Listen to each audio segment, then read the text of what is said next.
Jadi, tiga hal ini adalah pemikirannya kaum milenial. Kencangnya dunia digital dan naiknya middle class muslim religius akan membunuh perusahaan industri bergaya lama. Pertanyaannya sekarang adalah, Anda masuk yang dibunuh atau yang membunuh? Jadi mulai berpikir agar tidak dibunuh oleh digital, tidak dibunuh oleh milenial, sama kita tidak dibunuh oleh konsumen muslim. Kita harus berubah. 5 tahun ke depan atau bahkan 10 tahun ke depan ini akan menjadi market big wave-nya di Indonesia. Yang terakhir adalah tidak ada di dunia manapun, yaitu pasar semakin spiritual. Di Eropa tidak ada, di Amerika tidak ada. Tidak ada yang namanya spiritual benefit, hanya ada di Indonesia. Dan Anda harus kenal dan Anda harus tahu memanfaatkan spiritual benefit ini untuk kemanfaatan manusia yang banyak dan produk Anda. Anda jualan itu intinya apa sih? Intinya adalah ngasih value. Value adalah what customer get dibagi dengan what customer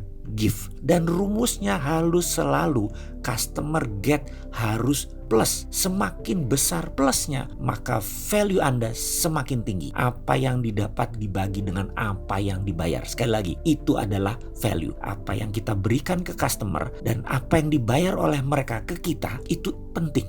Itu value. Kalau value-nya tinggi, yaitu emotional benefitnya tinggi dan functional benefitnya tinggi, itu Anda pasti sukses. Tapi ada yang paling utama lagi, yang paling kanan, di mana kalau Anda menarget pasar muslim, maka pastikan mereka mendapatkan spiritual benefit. Kalau Anda, sekali lagi kita memahami untuk apa itu functional benefit dan emotional benefit. Kalau Anda makan di McDonald, dari lapar ke kenyang, itu namanya functional benefit. Kalau pakai Apple, yang dicari bukan hard disknya yang gede, tapi yang penting Apple. Itu namanya emotional benefit. Dan ada satu lagi yang lahir di tahun 2010 yang saya sebut sebagai spiritual benefit di Indonesia. Kalau seseorang pakai barang dengan label halal, maka mereka merasa lebih nyaman, maka orang tersebut mendapatkan spiritual benefit. Kita lebih dalam lagi tentang benefit produk. Misalnya Garuda Indonesia itu ada yang namanya more for more. Apa itu? Customer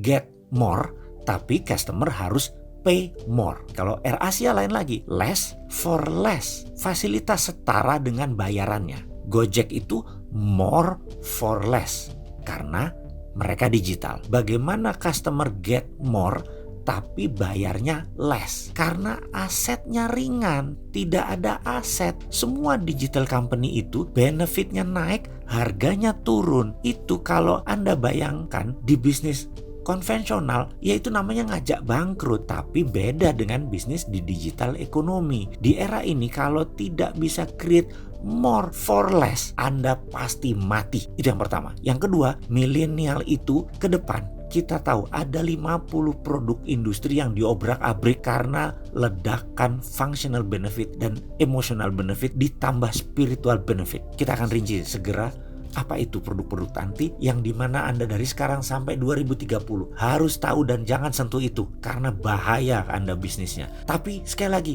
kalau ada yang mati 50 produk, percaya saya ada ratusan produk baru yang akan muncul dan mungkin saat ini belum ada, dan itu harus dihadirkan oleh Anda. Kira-kira semua itu persamaannya apa? Apa yang diserang? Yang diserang value-nya Anda. Di milenial itu bagaimana emotional benefit dan functional benefit itu diobrak-abrik, lalu ditambah dengan muslim disruption, akan muncul produk baru. Fenomena yang kompleks seperti ini saya coba sederhanakan, yaitu kita kasih kacamata yang lebih tinggi lagi. Kita saat ini ada di tikungan, di masa-masa yang tidak enak. Diramalkan tahun 2020 akan terjadi resesi. Penyebabnya adalah sekarang dunia dikuasai oleh dua raksasa. Yang lama yaitu Amerika, karena nggak legowo dengan Cina yang ingin menguasai dunia. Jadi nanti nggak ada lagi yang namanya G20, perkumpulan negara-negara Amerika, Eropa yang ber-20 itu yang menguasai dunia ekonomi. Jadi nanti cuma ada G2,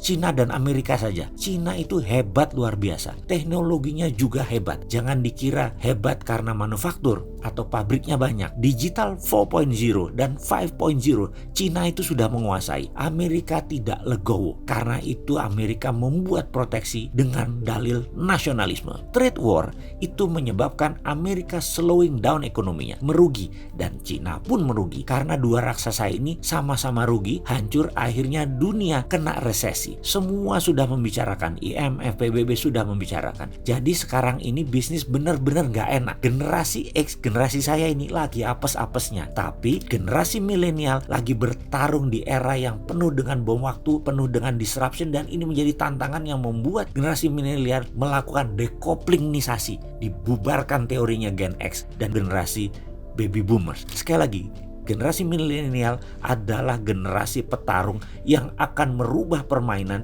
sehingga generasi Z setelahnya akan menjadi berjalan mulus, bukan karena pemikiran generasi X, tapi karena Anda generasi milenial lah yang melakukan perubahan tersebut. Kondisi chaotic sudah tidak usah dipikirkan. Makanya Anda, generasi milenial, lakukan hal drunken master kalau perlu. Mabuklah semabuk-mabuknya. Ini saatnya menyalip, ini saatnya gila. Gojek itu tidak akan bisa menyalip Indofood, tidak akan bisa menyalip Garuda kalau di lintasan lurus, kalau di jalan normal. Begitu juga Anda saat ini. Kalau Anda bermimpi ingin jadi sukses konglomerat dan menguasai pasar dari sekarang hingga tahun 2030, ini saatnya kalian menyalip di tikungan. Saat chaos dan ricuh saat ini, inilah waktu disrupsi, waktu yang tepat, waktu yang kacau dan keotik merupakan kesempatan bagi yang kecil untuk menjadi besar.